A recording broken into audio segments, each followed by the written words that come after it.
My toxic boyfriend and his daughter ruined the holiday that I paid for. Hello everyone, this is your daily dose of mugginess. I've been a counsellor for over 20 years and I specialise in personality disorders. I'll be pointing out red flags and speculating on what personality disorder the OP might be dealing with. Dear Agnes, I'm a 36-year-old female and I've been dating my boyfriend who's 42 for 10 months. We don't live together as yet, but we have got it in our plans. I make good money and so does he, but it's nowhere enough for him because of how much it costs in child support for his teenage daughter. This is one of the things that we have to sort out before we move in together. He has 50-50 custody with the mum and gets his daughter 2 weeks per month. We don't get along. Whenever she talks to me, there's a bit of arrogance and dismissal. I try to make simple conversation, like asking about her day and her studies, and she gives me curt one-word replies and even has a tendency to walk off in the middle of a conversation. From her body language, it's easy to tell she's never happy to see me. Because of her obvious dislike of me, I've stopped trying to connect with her.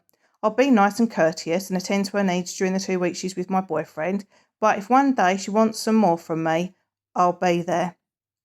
I planned a holiday for me and my boyfriend because we've been dying to have some alone time, and I paid for the entire thing because my boyfriend doesn't have much disposable income.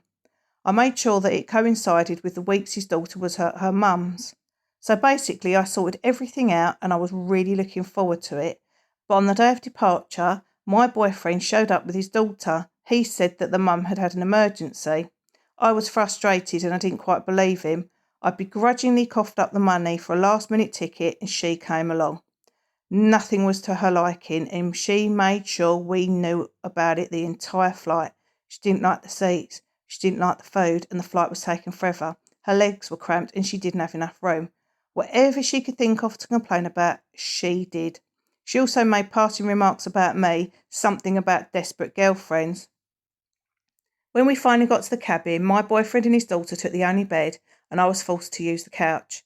The daughter wouldn't even let me use the attached bathroom in their cabin and I had to use the outside toilet. I was furious, but I kept my mouth shut for the sake of peace. To add insult to injury, the two of them left me in the cabin to go sightseeing. She came back with souvenirs her father bought her, but none for me. I was the third wheel on my own holiday.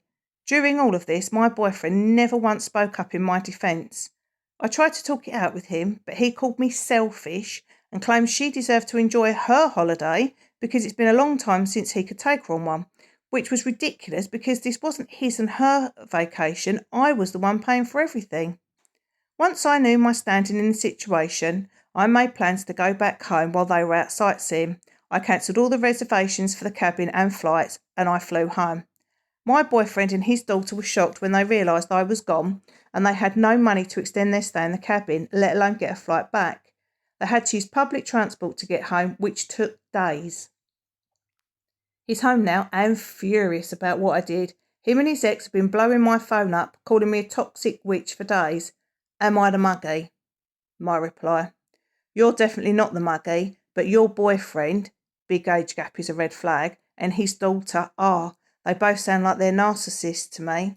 He invited his daughter on purpose so he could give her a holiday on your dime because he's too tight to pay for one himself. I bet he's got plenty of money. Him letting her insult you when you did nothing wrong is another red flag, and the fact that she mowed constantly is another, not to mention they went out without you. Because you've been keeping quiet about her toxic behaviour, they thought they could get away with pretty much anything. All bad behaviour needs to be nipped in the bud. I'm so glad this happened now, OP, because you've dodged a bullet. If you'd have ended up living with him, he would have kept sponging off you. Now they're having tantrums because you didn't do what they wanted. People with personality disorders always accuse you of what they're guilty of and never take any responsibility for their behaviour. Block them on everything, change your number if you have to, and go and find a partner who is child-free like you and who is a co-pilot, not a passenger. Good luck, OP.